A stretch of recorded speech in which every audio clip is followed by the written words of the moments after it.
आता त्यांचा बर्थडे आहे. जयंती म्हटलं तर पटकन कळत नाही, बर्थडे म्हटलं की फील येतो. त्याच्यामुळे शिवाजी महाराजांची ललकारी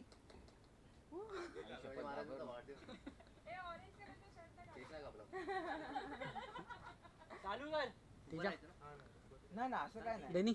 मान हृदयात असला की बस झालं. ब्लिंक हो रहा लाइट. मान म्हणजे मान हृदयात नाही, फिलिंग हृदयात असली की बस झालं. मान खाली घालून अपमान होईल.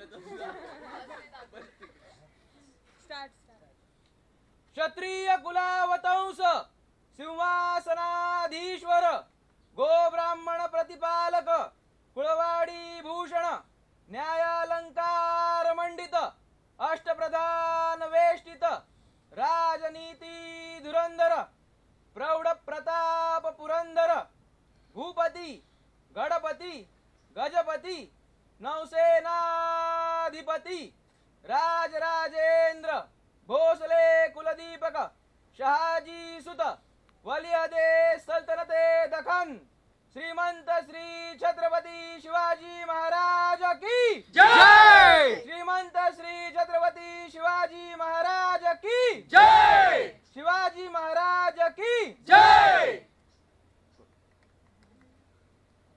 तर हा किल्ला बेसिकली आता आपण उंदेरीला पहिले आलो म्हणून आपल्याला स्टोरी थोडी उलटी करावी लागेल, कारण की हा किल्ला बेसिकली शिवाजी महाराजांनी बांधलेला नाही.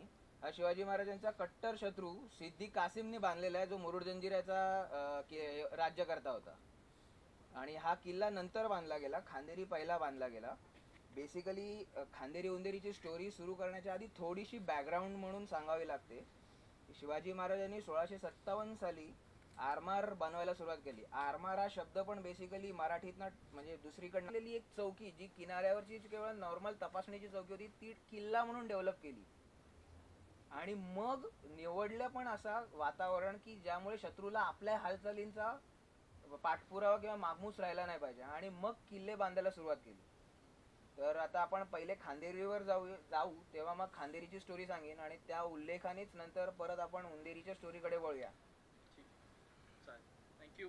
थँक्यू.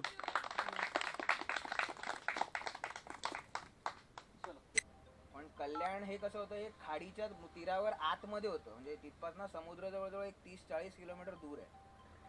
आणि तिथून जर आरमार बांधलेलं आणायला सुद्धा त्या काळी वसईच्या पोर्तुगीज कॅप्टनची परमिशन घ्यायला लागलेली. पण हे शिवाजी महाराजांना नको होतं. त्यामुळे 1657 साली जरी आरमार कल्याणला बांधलं तरी त्या काळी ठाणे आणि रायगड जिल्हा हा संपूर्ण परकीयांच्या हातात होता. म्हणजे ठाण्याचा सगळा किनारी प्रदेश अप टू मुंबई हा पोर्तुगीजांकडे होता. त्याच्यानंतर ह्याच्या पुढे जर आला तर चौल रेवदंडा परत 2 गावं पोर्तुगीजांकडे होती. त्याच्यानंतर मुरुड जंजिरा परत पोर्तुगीजांचा सिद्धीचा होता, जी ॲबेसिनियन हब्सी होते. ते हब्सी याने आफ्रिकेतनं आलेले. ॲबेसिनिया हा शब्द आहे, इंग्लिश लोकांनी त्याला वापरलेला. आपण त्याला मराठी भाषेत आफ्रिकेला पहिले हबसाण म्हणायचे. त्या हबसाणातनं आलेले ते हबशी, आणि त्यांचा मुख्य तो सिद्धी. म्हणजे आजही तांझानियाच्या भाषेमध्ये म्हणजे ईस्ट आफ्रिकन लँग्वेजेसमध्ये सेदी हा शब्द पॉलिटिकल लीडर या अर्थी वापरला जातो. तो सेदी हा शब्द सिद्धी होऊन मराठीमध्ये आला. हे सेदी मूळचे इकडच्या मुसलमान सत्तांनी आफ्रिकेतनं विकत घेतलेले निग्रो गुलाम होते. त्यांनी आपल्या मालकांची भाषा अडॉप्ट केली, भाषा आणि धर्म. ते मुस्लिम झाले.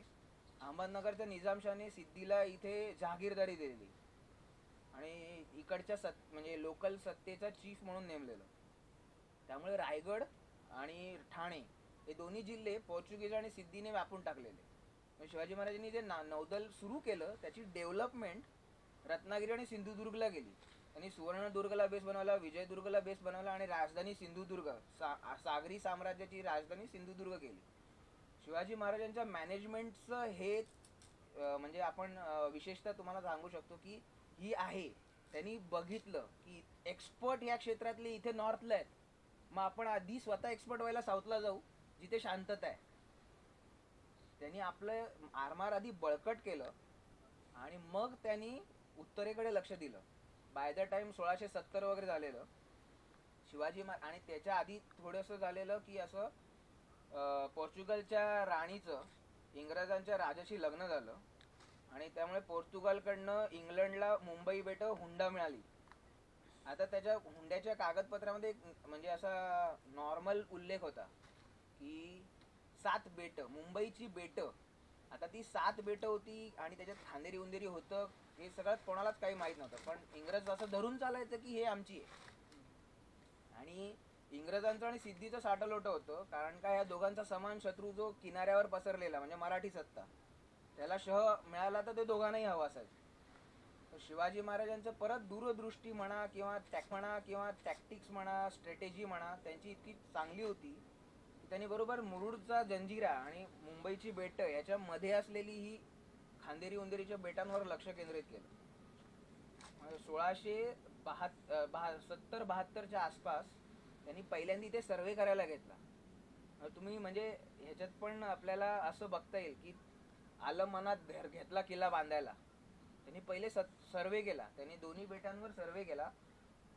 जे त्यांना इथे उंदेरी बेटावर विहिरी लागल्या नाही, झरा लागला नाही, पण खांदेरी बेटाला झरा लागला. आणि त्या काळच्या रेकॉर्डमध्ये आहे पाणी थळपेक्षा बऱ्या प्रतीचे गोड, म्हणजे थळवर जे पाणी आहे विहिरीत त्याच्याहूनही गोड पाणी खांदेरीला आहे. अर्थात आता उपसा नसल्यामुळे ते पाणी एकदम खराब झालंय, पण त्या काळी जो झरा लागलेले त्यामुळे त्यांनी उंदेरीवरचं लक्ष सोडून दिलं आणि खांदेरीवर किल्ला बांधायला घेतला. पण 72 सालानंतर म्हणजे तेव्हा 74 साली शिवाजी महाराजांचा राज्याभिषेक झाला. नंतर ते दक्षिण दिग्विजयावर जिंजीपर्यंत गेले. त्यामुळे 72 ते 79 इथपर्यंतच्या टाइम स्पेनमध्ये इथे काय फारसं झालं नाही. पण 79 सालच्या पावसाळ्यामध्ये आता शिवाजी महाराजांनी परत पावसाळाच का निवडला? पावसाळ्यामध्ये पूर्ण वातावरण ढगाळ असतं, ढग दाटून आलेले असतात, जहाजांची हालचाल आहे ना मुंबई बेटावरून दिसत नाही. म्हणजे आजही आता ना प्रदूषणामुळे इथे खूप धुरकट दिसतं. समोर बा ही थळची फॅक्टरी जी वगैरे आहे, अशा अनेक फॅक्टऱ्या आहेत. मला वाटेत नाही येताना उरणला पण गॅस प्लांट दिसलेला, त्यामुळे दिसत नाही. पण त्या काळी हे 20 किलोमीटर अंतर आहे समुद्रातनं. खांदेरी उंदेरी टू मुंबईचं कुलाब्याची दांडी म्हणतात, जे शेवटचं कुलाबा आहे, कुलाब्याचं टोक, तिथून हे 20 किलोमीटर अंतर होतं. या काळात दिसायचं. तर त्यांनी बरोबर हाच पावसाळा निवडला, कारण का पावसाळी कुंद ढगाळ वातावरणात तिथून ते दिसे ना, त्यामुळे थळवरून आपल्याला बोटी घेऊन इथे बांधकाम सुरू करता येईल. परत दुसरं म्हणजे त्यांनी अजून एक किती सुंदर मॅनेजमेंट केलं की किल्ला बांधायला घेतलाय, खर्च कसा होणार काय होणार. त्यांनी त्याकाळी रायगडला म्हणजे अलिबाग मुख्यालय नव्हतं, चौल मुख्यालय होतं. चौल मुख्यालयाच्या उत्पन्नाचा 1 लाख रुपये हिस्सा या किल्ल्याला बांधणीसाठी राखीव केला. 100 सैनिक आणि 400 कामगार, 4 तोफा याची नेमणूक केली. आता हा सप्लाय होणार, तर याचे लॉजिस्टिकल हेड ऑफिस कुठेतरी पाहिजे. तेव्हा इथे किल्ला नव्हता, पण इथे आपण ज्या कोळीवाड्यातनं आलो तिथे खुबलडा नावाचा एक किल्लेवजा चौकी होती, चेक पॉइंट, तो बळकट केला, तिथे गोदामं बनली आणि तिथून इथे किल्ल्याची म्हणजे तुम्हाला कच्चा माल जो आहे त्याच्या सप्लायची मॅनेजमेंटसाठी तिथे हे केले. जे तुम्हाला कितीतरी तत्व दिसतात की शिवाजी महाराज हे केवळ लढवय्ये नव्हते, त्यांनी पहिले निधीची तरतूद केली, फायनान्शियल हेल्प बघितली. त्याच्यानंतर त्यांनी कच्चा माल कसा येईल, तो कुठे ठेवला पाहिजे त्याचा पॉइंट क्लिअर केला. त्याच्यानंतर तो कच्चा माल सुरक्षित राहावा म्हणून इथे असलेली एक चौकी